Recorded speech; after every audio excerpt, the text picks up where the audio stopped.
Hello students, आप सभी का स्वागत है हमारे चैनल पे। तो आज के इस वीडियो में हम कक्षा 10वीं सीजी ओपन स्कूल गणित का यानी कि मैथ्स का कंप्लीट सॉल्यूशन यहाँ पर देखने वाले हैं। और यदि आप चैनल पे नए हो और आपने अभी तक चैनल को सब्सक्राइब नहीं करा है तो जल्दी से चैनल को सब्सक्राइब कर लीजिए।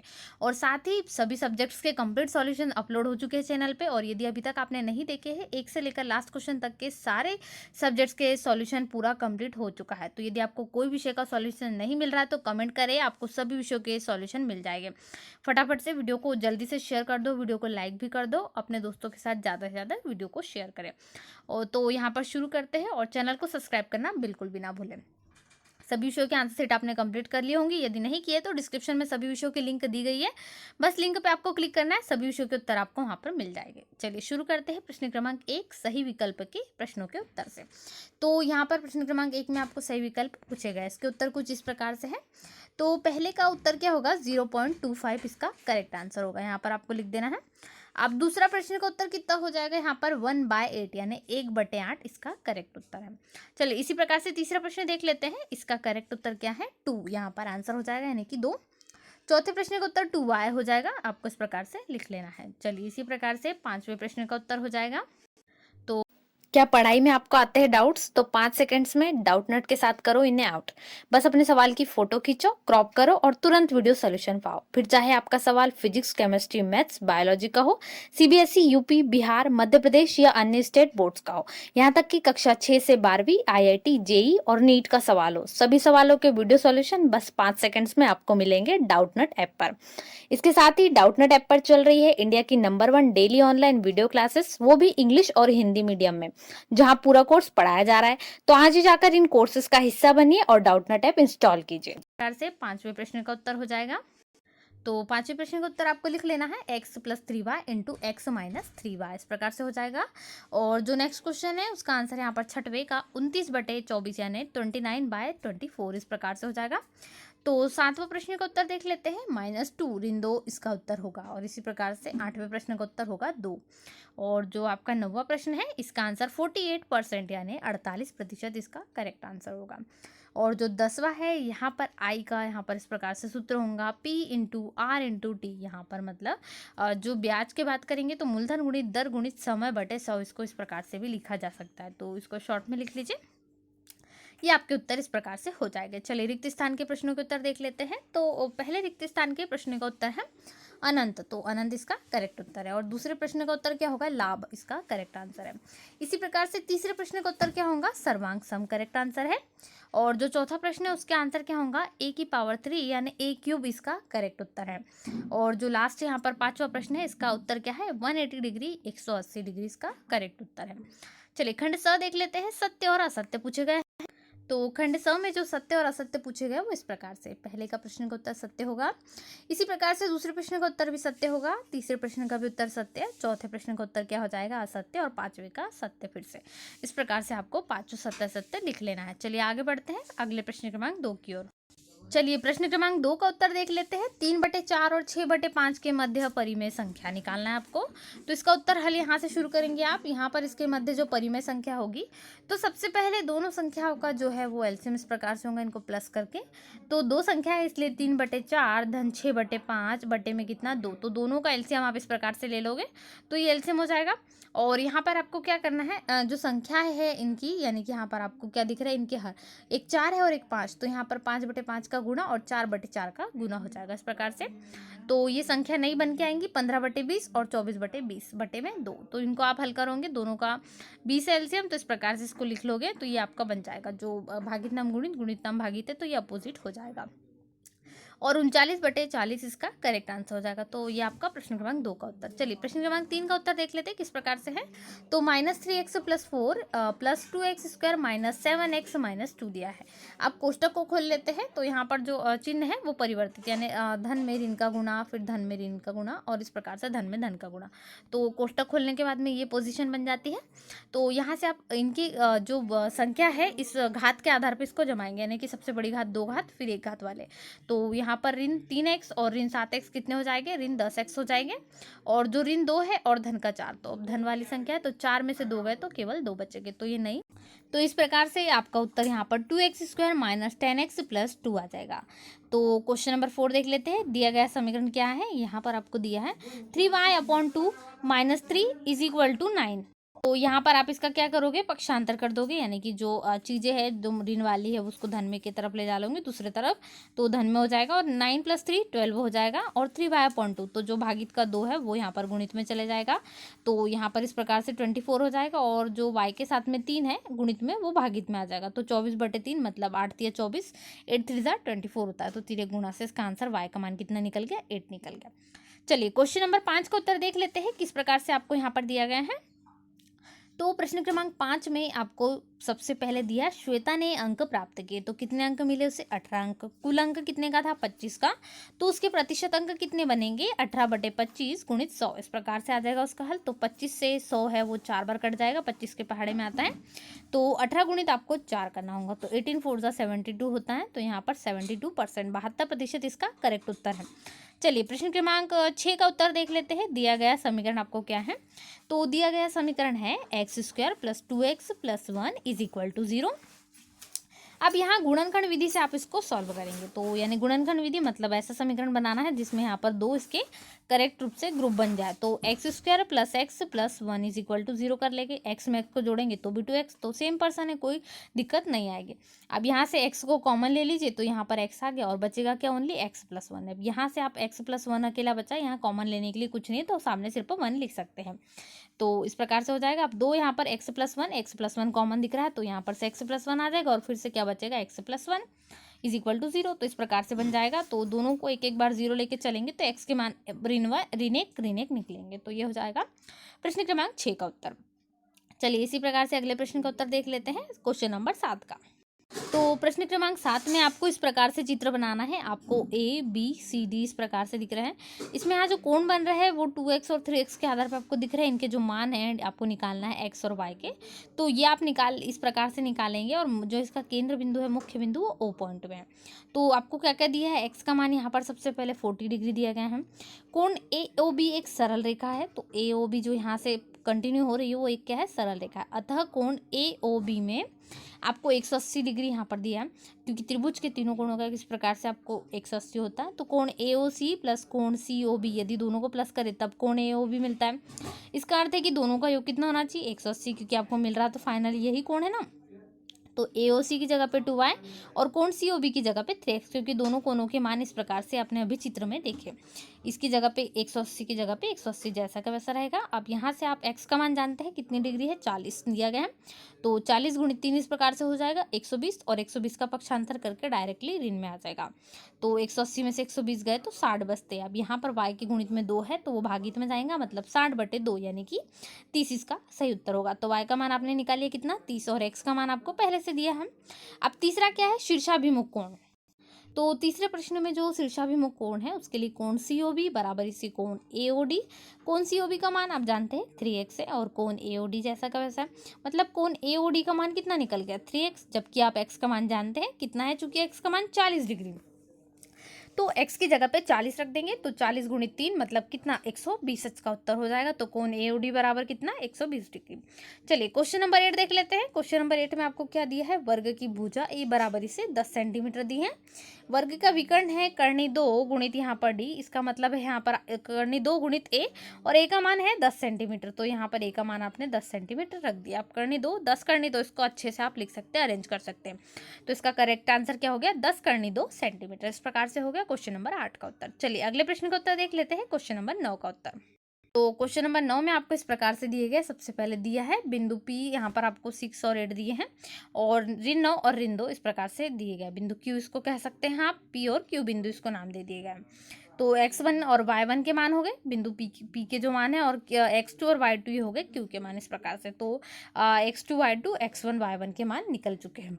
चलिए अब PQ के बीच की दूरी के लिए आपको एक फॉर्मूला लगाना होता है। तो क्या है फॉर्मूला, √x2 - x1 का whole square plus y2 - y1 का होल स्क्वायर।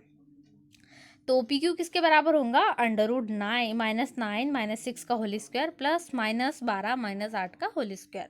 अब पी क्यू किसके बराबर होगा, अंडर रूट ऋण 15 का होल स्क्वायर धन ऋण 20 का होल स्क्वायर, क्योंकि इनके मान 6 और 9 यहाँ पर 15 और 12 और 20 हो जाएंगे। तो 15 का वर्ग कितना होता है 225 और 20 का 400। तो 400 में 225 को जोड़ेंगे तो 625 टोटल होगा। तो 625 किसका होता है, 25 का वर्गमूल है, 25 का वर्ग होता है, यानी इसका वर्गमूल क्या होगा 25। तो इस प्रकार से इसको लिख सकते हैं। तो आपको उत्तर पी क्यू कितना निकल गया, 25 इकाई। तो इस प्रकार से यहाँ पर आपको लिख लेना है 25 इकाई। क्वेश्चन नंबर 9 का उत्तर हो गया। चलिए क्वेश्चन नंबर 10 का उत्तर देख लेते हैं किस प्रकार से आप लिखोगे। तो आपको दिया गया इस प्रकार से दिया है, वर्ग का परिमाप बराबर इससे कितना है 80 मीटर।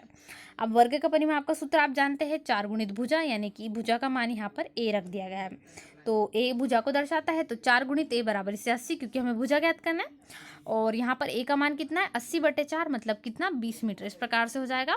आप वर्ग का क्षेत्रफल जाते हैं, भुजा गुणित भुजा होता है, तो भुजा यानी ए स्क्वायर, यहाँ पर ए का मान है और ए का मान आप निकाल चुके कितना 20 मीटर।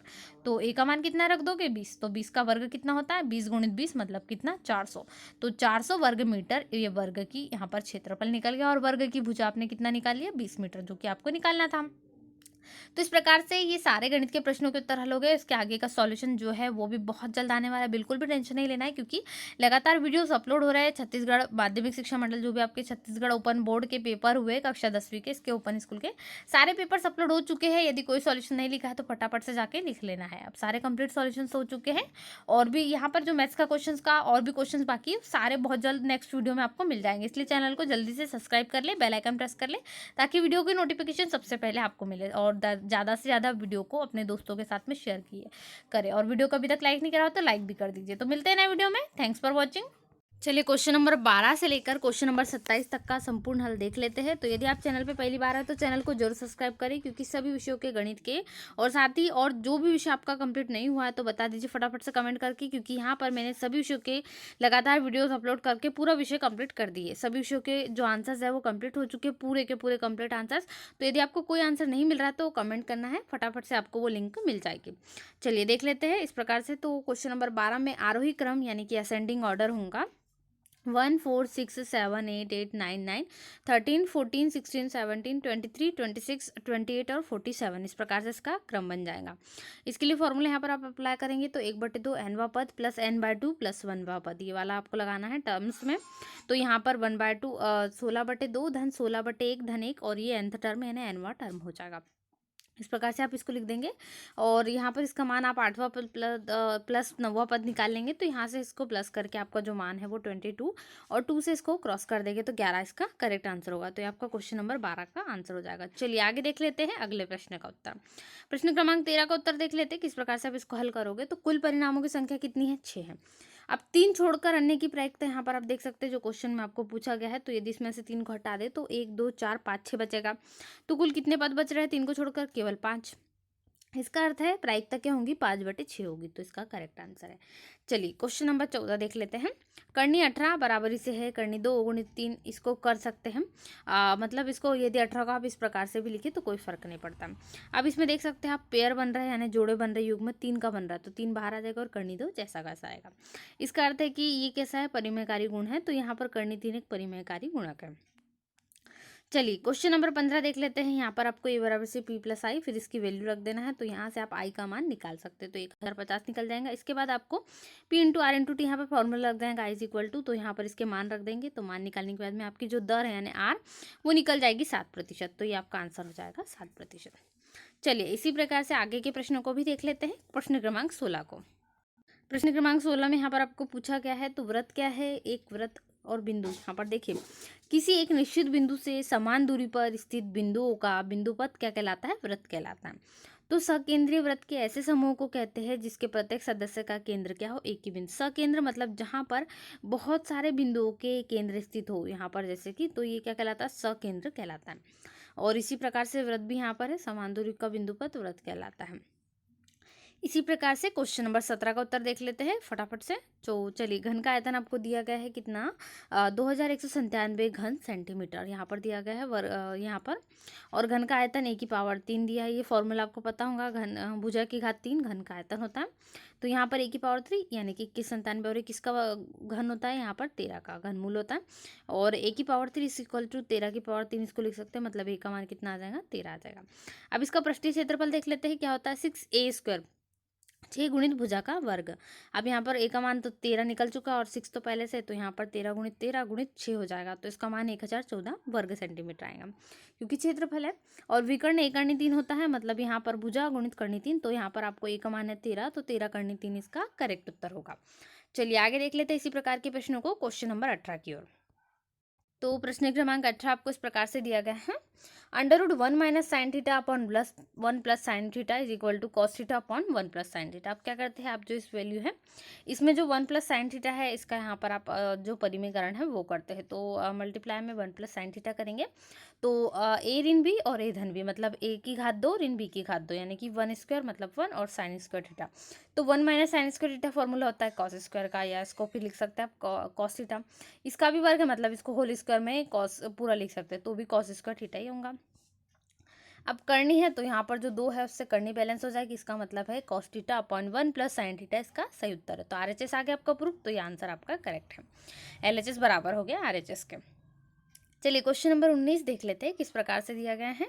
तो क्वेश्चन नंबर 19 में आपको तस्वीर वाले पत्ते दिए गए हैं, 4 बेगम है, 4 बादशाह है और 4 गुलाम है। कुल कितने पत्ते हो गए, 12, टोटल संख्या 12 हो गई। तो ताश की गड्डी में होते कितने पत्ते हैं, 12, और आपको इनमें से 4 यानी कि कुल 12 पत्तों को छांटना। तो नंबर ऑफ यहाँ पर इस प्रकार से हो जाएगा 12, और जो संख्या है आपको दी गई प्रायिकता वो इस प्रकार से कि इनमें कुल टोटल पत्ते हैं 52। तो फॉर्मूला होता है P बराबर से यानी प्रायिकता का n(e) अपॉन e। तो इनके मान रख देंगे, यानी 12/52, तो 3/13 इसका करेक्ट उत्तर होगा इसकी प्रायिकता।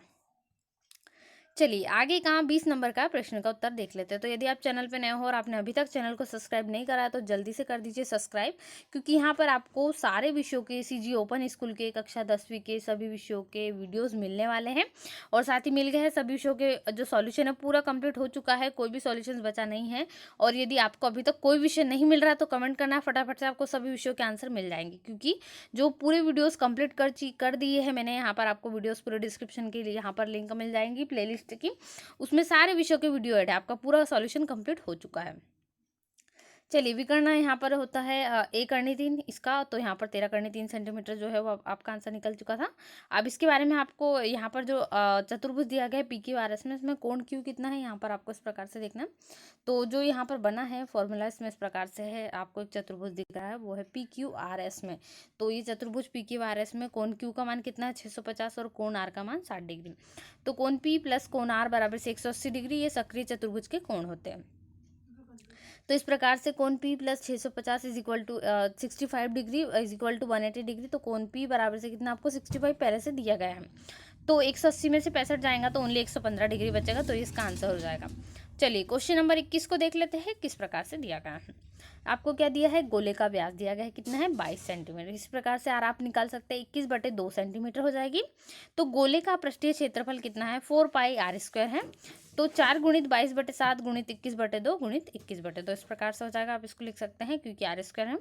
तो यहाँ से आप 1386 सेंटीमीटर इसका पृष्ठीय क्षेत्रफल निकालेंगे। अब गोले का आयतन का फॉर्मूला आपको पता है क्या होता है, 4πr³ होता है। तो यहाँ पर आप r³ मतलब 21/2 इसकी त्रिज्या है, तो इसकी पावर 3 मतलब इसको 3 बार लिख देंगे, और आपको अब पाई का मान होता है 22/7 और 4/3 यहाँ पर इस प्रकार से रख देंगे।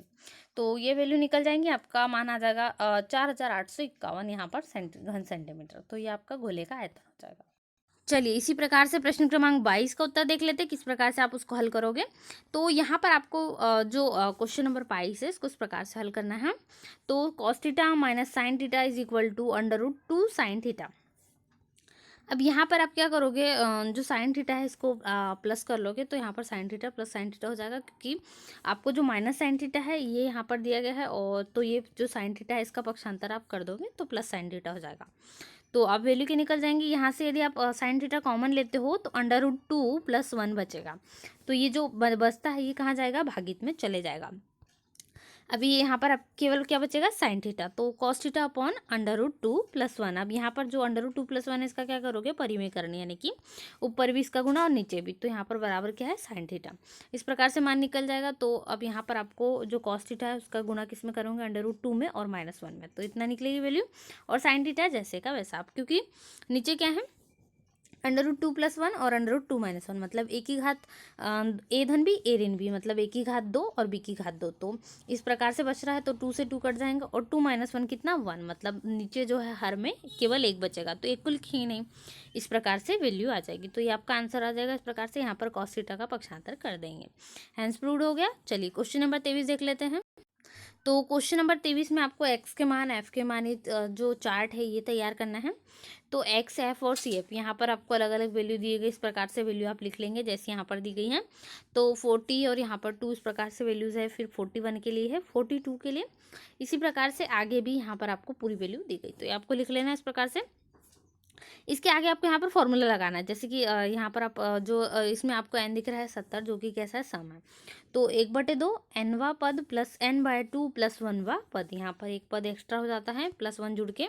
तो यहाँ पर n का मान कितना है 70 आपने रखा है, तो 70वां पद मतलब 70/2 धन 1वां पद भी लिखना पड़ेगा।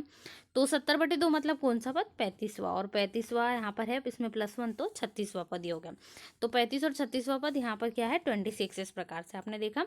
तो 26 में 26 को जोड़ेंगे तो 52 होगा, और 2 से क्रॉस कर देंगे 52 को, तो 26 आपका कंप्लीट आंसर हो जाएगा। तो इस प्रकार से 23 नंबर का आंसर कंप्लीट हो जाता है। चलिए क्वेश्चन नंबर 24 का आंसर देख लेते हैं, किस प्रकार से आप इसको लिखोगे। तो क्वेश्चन नंबर 24 में भी आपको लिखना है 2x - 5 यहाँ पर दिया गया है। 2x की power 3 minus 12x² plus 5x - 11 को आपको डिवाइड करना है किससे 2x - 5 से। तो आप इसको डिवाइड करोगे, सबसे पहले 2x से करोगे, तो 2x यहाँ पर पावर 3 है और यहाँ पर 1, मतलब इस प्रकार से आपको करना होगा कि 2x में आप यदि x² का करते हो तो x² की पावर 2 और ये प्लस 1 कितनी हो जाएंगी 3। तो यहाँ पर कितना आ जाएगा 2x की पावर 3। इसी प्रकार से -5 का करते हो x² में, तो -5², तो यहाँ पर इस प्रकार से आ जाएगा। अब घटाने पर चिन्ह बदलते हैं, यहाँ पर धन है तो ये ऋण हो जाएगा, और यहाँ पर ऋण है तो ये धन हो जाएगा। तो ये चिन्ह बदल गए, तो क्या बचा ऋण 7x² धन 5x ऋण 11 बचा। इस प्रकार से अगली बार में भी, नेक्स्ट टर्म में भी आप इसी प्रकार से करोगे और चिन्हों का परिवर्तित करोगे। उसके बाद में और तीसरी स्टेप भी आपका चिन्हों का परिवर्तित करने का होगा। पहले आपको भाग देना, चिन्हों का परिवर्तन। तो आपका जो शेषफल है वो कितना बच रहा है ऋण 169/4, और भागफल कितना आ रहा है आपका x² ऋण 7/2x ऋण 25/4, ये आपका भागफल आ रहा है। चलिए तो अब इसको लिख लेंगे उत्तर। इस प्रकार आपका भागफल कितना आ रहा है x² ऋण 7/2x ऋण 25/4, और शेषफल कितना ऋण 169/4 प्राप्त हो रहा है। चलिए क्वेश्चन नंबर 25 का उत्तर इसी प्रकार से देखते हैं। तो क्वेश्चन नंबर 25 में आपको पी और टी का मान 8 सेंटीमीटर दिया गया है। आप इसको चित्र के द्वारा समझ सकते हैं। इस प्रकार से आपको यहाँ पर दिया गया है। तो ये सर्कल में आप देख सकते हैं बिंदु ओ है इसका, और ए और बी यहाँ पर इस प्रकार से रेखा है, और टी इसका यहाँ पर बिंदु है। तो 10 सेंटीमीटर दिया गया है। ओपी का मान पीटी का 8 सेंटीमीटर, तो पीए क्रॉस पीबी बराबर से कितना होगा PT² होगा। अब यहाँ पर टीओपी में आप क्या करते हैं पाइथागोरस प्रमेय लगा देते, तो यहाँ पर आप बिंदु पी लिख देंगे। तो इसमें जैसे पाइथागोरस प्रमेय लगाते हैं तो OP² इज इक्वल टू क्या होता है OT² प्लस TP², मतलब मान रख दीजिए। OT का मान हमें नहीं पता है, और 10 और 8 यहाँ पर OP और TP के मान है। 10 की घात 2 मतलब कितना 100, 8 की घात 2 मतलब कितना 64, तो 100 में से 64 गए 64, तो 36 बचता है।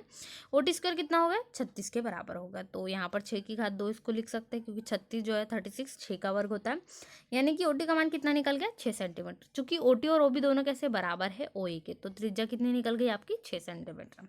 इस प्रकार से करेक्ट उत्तर 25 का 6 सेंटीमीटर हो जाएगा। चलिए क्वेश्चन नंबर 26 का उत्तर देख लेते हैं। तो क्वेश्चन नंबर 26 में आपको यहाँ पर विलोपन विधि के आधार पर करना है। तो 3x ऋण 5y बराबर 4 और 9x ऋण 24 बराबर 7, इसको समीकरण नंबर 1 और समीकरण नंबर 2 दे देंगे। समीकरण 1 में किसका गुणा करें 3, क्योंकि यहाँ पर आपको कितना दिख रहा है 9, तो यहाँ पर 9 बनाने के लिए इसमें क्या करना होगा 3 का गुणा। तो समीकरण 1 में पूरे में 3 का गुणा, तो 3 में 3 का हो गया 9, 3 में 5 का यहाँ पर 15, और फिर यहाँ पर 3 का तो ये 12। तो इस प्रकार से देखिए ये इक्वेशन बन गई, इसको दे दिया आपने क्या समीकरण नंबर 3। समीकरण 4 जो है समीकरण 2 है जैसा का वैसा है, पर उसको आपने नया समीकरण देके 4 दे दिया है, क्योंकि आपको यहाँ पर जरूरत है। तो समीकरण 4 में से किसको घटा दोगे समीकरण 3 को। तो समीकरण 4 यहाँ पर है आपका 9x ऋण जो समीकरण 4 को 3 में से घटाने पर, मतलब 3 से आप इसको घटा दोगे, तो यहाँ पर आपको मिल जाएगा 3 में से। तो समीकरण 3 ये इस प्रकार से, इसमें 4 को घटा दिया, तो क्या बचा आपका अगली जो स्टेप बनेंगे यहाँ पर ऋण को खोला, उसके बाद में आपको मिल जाएगा ऋण 13y बराबर से 5, मतलब y बराबर से कितना ऋण 5/13, इस प्रकार से माना जाएगा। और इसको क्या करना है आपको समीकरण 1 में रख देना है। y का मान आप निकाल चुके हैं, तो जो y का मान है यहाँ पर आपने समीकरण 1 में जैसे ही रखा तो आपको किसका मान निकलेगा, x का मान निकल जाएगा। तो देखिए इस प्रकार से x का मान 9/13 और y का मान कितना ऋण 5/13 निकल गया। इस प्रकार से दोनों तरीके से इसका आंसर इस प्रकार से हो जाएगा। चलिए क्वेश्चन नंबर 27 आखिरी प्रश्न है, तो इसको हम सॉल्व कर लेते हैं। और यदि आपने कोई विषय की अभी तक आंसर कॉपी कंप्लीट नहीं की है तो सभी विषयों के मैंने अपलोड कर दिए, पूरे विषयों के आंसर्स अपलोड हो चुके हैं, कोई भी विषय छूटा हुआ नहीं है। और आप कंप्लीट करना चाहते हैं, यदि आपको वीडियो नहीं मिल रही तो कमेंट करना है, सभी विषयों की वीडियो की लिंक आपको फटाफट से मिल जाएगी। साथ ही डिस्क्रिप्शन में भी देख सकते हैं, आपको प्ले लिस्ट की लिंक है, वहाँ पर सारे विषयों के वीडियोज़ अपलोड है। चलिए 27 में सबसे पहले आप जानते हैं कि कोण एडीसी कितना है 120, क्योंकि यहाँ पर इस प्रकार से आपको कोण दिया गया है। तो ये इसको चित्र भी बना लेना, आपको कितना है 120 डिग्री। इसका अर्थ है कि कोण एडीओ प्लस कोण ओडीसी कितना है 120 डिग्री 120, परंतु कोण एडीओ किसके बराबर है, कोण ओडीसी के। तो कोण एओडी भी बराबर होगा कोण सीओडी के, इस प्रकार से। तो अब यदि आप दोनों कोणों को लेते हैं बराबर में तो इसकी जगह पे आप क्या रख दोगे, कोण एडी। तो दो कोण एओडी एडीओ हो जाएगा, मतलब 120 है। तो 120 अब यहाँ पर दो गुणित में है तो भागित में, मतलब 120/2 मतलब कितना 60। तो पहला इसका समीकरण नंबर 1। आप जानते हैं एक समचतुर्भुज के विकर्ण एक दूसरे को समकोण पर विभाजित करते हैं, समान कोण पर विभाजित करते हैं। तो कोण इसका क्या होगा, यहाँ पर आपको कोण डी ओ बराबर से 90 डिग्री, क्योंकि समान इस पर कर रहे हैं। अब आप कोण त्रिभुज डी ओ ए में लगाएंगे तो क्या होगा, इस प्रकार से तीनों त्रिभुजों के कोणों का योग कितना होता है 180 डिग्री। तो यहाँ पर तीनों कोण। आप समीकरण 1 और 2 से यहाँ पर 60, 90 और इनके मान है कोण एडीओ और डीओए के, और ओएडी का मान जैसा का वैसा। तो यहाँ से दोनों को प्लस करा तो आपका जो मान है वो अगले इसमें निकल जाएगा। इस प्रकार से आप इनको प्लस करके माइनस करके कोण एओडी का मान 30 डिग्री निकाल लेंगे, क्योंकि दोनों का 60 और 90 150 डिग्री हो जाएगी। 180 में से 150 गए तो 30 डिग्री आपका मान आ जाएगा ओएडी का। तो यहाँ पर अगली जो बी नंबर का क्वेश्चन है उसमें कोण डीए भी 60 के बराबर है और कोण ओएडी 30 और यहाँ पर भी 30 दोनों बराबर है। अब क्योंकि ये कैसा है समबाहु त्रिभुज है। अब ओडी कितना दिया है 6 सेंटीमीटर। तो इसी प्रकार से आप आगे निकाल लेंगे तो OD प्लस OB किसके बराबर हो जाएगा, BD के। तो दोनों के मान आपको 6 दिए हैं, मतलब BD का मान कितना आ गया 12 सेंटीमीटर, ये लिख लेना है। इसके बाद यहाँ पर AB बराबर है BD के और AD के। तो क्योंकि ये तीनों कैसे बराबर है तो यहाँ से AB भी कैसा होगा 12 सेंटीमीटर हो जाएगा। अब तीसरा जो है C नंबर का, इसमें आपको परिमाप, तो 4 गुणित भुजा होती है, तो 4 गुणित भुजा मतलब कितना 12 सेंटीमीटर, मतलब कितना आ जाएगा 48। तो समचतुर्भुज ABCD का परिमाप कितना हो गया 48 यानी 48 सेंटीमीटर। तो यहाँ से मैथ्स का कंप्लीट सॉल्यूशन क्वेश्चन नंबर 1 से लेकर क्वेश्चन नंबर 27 तक पूरा कंप्लीट होता है। इसके साथ ऐसे ही वीडियो के लिए चैनल को जल्दी से सब्सक्राइब कर लो, वीडियो को जल्दी से लाइक कर दो, दोस्तों में ज़्यादा से ज़्यादा शेयर करो ताकि आपके सभी फ्रेंड्स की भी हेल्प हो सके। और साथ ही सभी विषयों के सॉल्यूशंस कंप्लीट हो चुके हैं। यदि आपको कोई वीडियो में नहीं मिल रही तो कमेंट करना, आपको सभी विषयों के वीडियो मिल जाएंगे। मिलते हैं नए वीडियो में। Thanks for watching.